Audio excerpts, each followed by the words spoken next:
Friends, welcome to my channel. ഇന്ന് ഞാൻ വന്നിരിക്കുന്ന ഒരു വ്യത്യസ്തമായിട്ടുള്ളൊരു ഇഡലിയായിട്ടാണ്. ഖുശ്ബു ഇഡലി. നമ്മുടെ നാട്ടിലൊന്നും കേട്ടിട്ടുണ്ടാവില്ല. തമിഴ്നാട്ടിലൊക്കെ ഉള്ളൊരു ഖുശ്ബു ഇഡലിയായിട്ടാണ് വന്നിരിക്കുന്നത്. അപ്പോൾ അതിന് വേണ്ട സാധനങ്ങളെന്ന് ഞാൻ പറയാം. ഞാനിപ്പോൾ അളവെടുത്തിരിക്കുന്ന കപ്പാണ് കാണിക്കുന്നത്. നിങ്ങൾ ഏത് അളവെടുക്കുന്ന കപ്പാണോ ആ അളവിന് എടുക്കുന്ന കപ്പിൽ തന്നെ എല്ലാം എടുത്തിരിക്കണം. ഉഴുന്നും അരിയും എല്ലാം അതേ കപ്പിൽ തന്നെ എടുത്തിരിക്കണം. ഞാനിപ്പോൾ ഇവിടെ എടുത്തിരിക്കുന്നത് 3 കപ്പ് പച്ചരിയാണ്. പച്ചരി എന്ന് പറഞ്ഞാൽ ഇഡലിയരി ഉപയോഗിക്കാം, പച്ചരി ഉപയോഗിക്കാം. 3 കപ്പ് പച്ചരി, അതിൽ 1 കപ്പ് ഉഴുന്ന്, പിന്നെ 100 ഗ്രാം ചവ്വരി. അതിൻ്റെ കൂട്ടത്തിൽ നമ്മൾ വിളക്കെണ്ണ ഇല്ലേ, വിളക്കെണ്ണയാണ് എടുത്തിരിക്കുന്നത്. വിളക്കെണ്ണ 1 ടേബിൾ സ്പൂൺ മതി. അത് നമുക്ക് ആദ്യം വെള്ളം ഒഴിച്ച് വയ്ക്കാം. സാധാരണ നമ്മൾ അരി ഉഴുന്നും വെള്ളം ഒഴിച്ച് ഇത് വയ്ക്കത്തില്ല. അതുപോലെ തന്നെ ഞാനിപ്പോൾ ഒരു 6-7 മണിക്കൂർ വെച്ചിട്ടുണ്ട്. എല്ലാവരും പ്രത്യേകം വയ്ക്കണം, കൂട്ടത്തിൽ ഒരുമിച്ചിടരുത്. ഞാനിത് 3 പ്രത്യേകമാണ് വെച്ചിരിക്കുന്നത് വെള്ളത്തിലിട്ട്. നമ്മളിനി വെള്ളത്തിലിട്ട് വെച്ചിട്ട് കാണാം.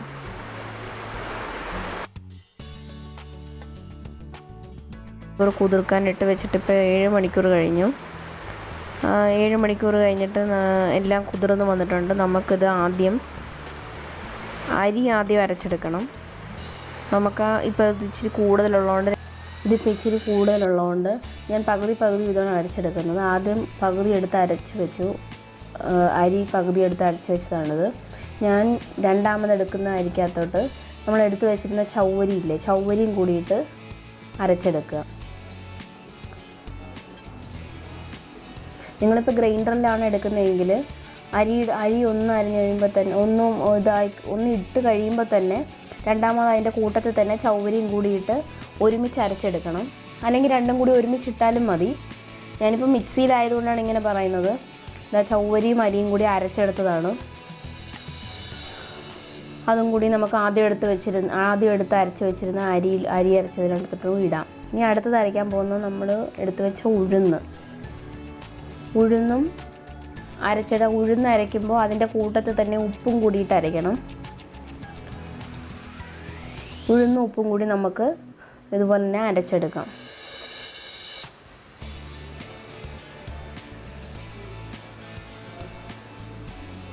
ഞാനിവിടെ കല്ലുപ്പാണ് ഉപയോഗിക്കുന്നത്.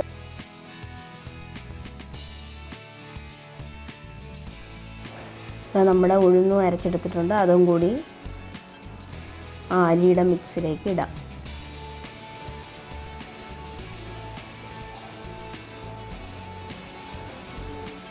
ഇഡലി പരുവാകുമ്പോൾ ഒത്തിരി വെള്ളം ഒഴിക്കണ്ട. വെള്ളം ഒഴിച്ചാൽ ഇഡലി വരത്തില്ല. അതുകൊണ്ടാണ് കട്ടിയായിട്ട് തന്നെ എടുക്കണം.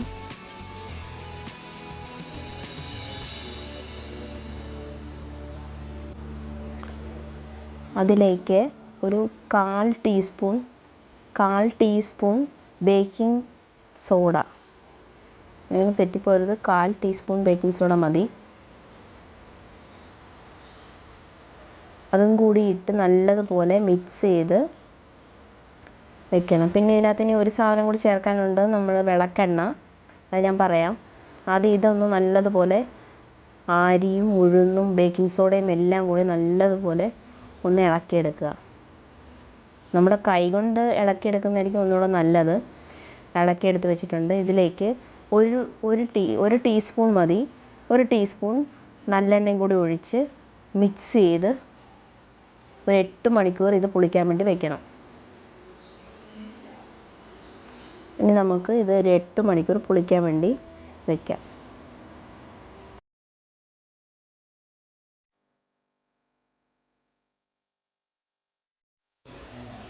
8 മണിക്കൂർ പുളിക്കാൻ വെച്ചതിന് ശേഷം ഉള്ളതാണിത്.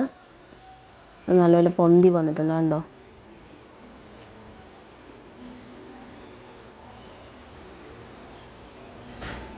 നമ്മൾ ഈ ഖുശ്ബു ഇഡലി എന്ന് പറഞ്ഞാൽ സാധാരണ ഇഡലി പോലല്ല, നല്ല വലിപ്പം ഉണ്ടാവും, നല്ല സോഫ്റ്റും ആയിരിക്കും. അതുകൊണ്ടാണ് ഇതിന് ഖുശ്ബു ഇഡലി എന്ന് തമിഴ്നാട്ടിൽ പറയുന്നത്. നമ്മൾ സാധാരണ ഇഡലി 4 എണ്ണം കഴിക്കുന്നതിന് ഇതൊരു 2 എണ്ണം കഴിച്ചാൽ മതി. അപ്പോൾ തന്നെ വയറ് നിറയും. അതിനുശേഷം ആ പുളിച്ച മാവൊന്ന് നല്ലപോലെ ഇളക്കിയതിന് ശേഷം നമ്മൾ ഇഡലിത്തട്ടിലോട്ട് കുറച്ച് എണ്ണ തൂവിയിട്ടെടുക്കുക. എണ്ണ ആ ഇഡലി തട്ടിലോട്ടൊന്ന് പരത്തിയെടുത്തിട്ട് അതിലേക്ക് മാവ് ഒഴിച്ച് നമുക്ക് ഇഡലി ചുടുന്ന പോലെ ചുട്ടെടുക്കാം.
നമ്മുടെ ഇഡലി റെഡി ആയിട്ടുണ്ട്. അത് റെഡി ആയെന്ന് നോക്കേണ്ടത് ഒരു ഈർക്കിലിയോ അല്ലെങ്കിൽ ഒരു കമ്പിയോ നമ്മൾ അതിനകത്ത് ഇട്ട് നോക്കുമ്പോൾ അതിനകത്ത് ഒട്ടത്തില്ല. ഈ കമ്പിയിലും ഈർക്കിലിയിലൊന്നും മാവ് ഒട്ടത്തില്ല. അതാണ് പരുവം.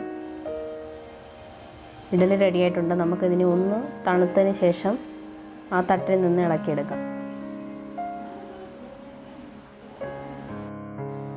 ഇതാ നമ്മുടെ സോഫ്റ്റായിട്ടുള്ള ഇഡലി റെഡി ആയിട്ടുണ്ട്. ഇത് കണ്ടോ, സാധാരണ ഇഡലിയെക്കാട്ടിലും ഇതിന് വലിപ്പമുള്ളതാണ്. ഇപ്പോൾ എൻ്റെ തട്ടിൻ്റെ ഇത് കുറവുള്ളത് കൊണ്ടാണ് തോന്നുന്നത്. നല്ല ഉള്ളുള്ള തട്ടാണെങ്കിൽ ഇതിനെക്കാട്ടിലും വലിപ്പത്തിൽ കിട്ടും. നല്ല സോഫ്റ്റായിട്ടുള്ള ഇഡലിയാണ്. വ്യത്യസ്തമായിട്ടുള്ളൊരു രുചിയുമാണ്. നമ്മൾ കറക്റ്റ് തമിഴ്നാട്ടിലൊക്കെ പോകുമ്പോഴല്ലേ കറക്റ്റ് ആ ഇഡലിയുടെയും ദോശയുടെയും രുചി വരിക. അതേ രുചിയിൽ നല്ല രുചികരമായിട്ടുള്ള ഇഡലി റെഡി ആയിട്ടുണ്ട്. എല്ലാവരും ഇത് ട്രൈ ചെയ്യണം. എല്ലാവർക്കും ഇഷ്ടപ്പെട്ടെങ്കിൽ ലൈക്ക് ചെയ്യുക, ഷെയർ ചെയ്യുക, സബ്സ്ക്രൈബ് ചെയ്യുക. സബ്സ്ക്രൈബ് ചെയ്യുമ്പോൾ സൈഡിലൊരു ബെൽ ബട്ടൺ ഉണ്ടാവും. അതിൽ ക്ലിക്ക് ചെയ്താൽ മാത്രമേ ഞാൻ ഇടുന്ന വീഡിയോസൊക്കെ നിങ്ങൾക്ക് കാണാൻ പറ്റത്തുള്ളൂ. Thank you.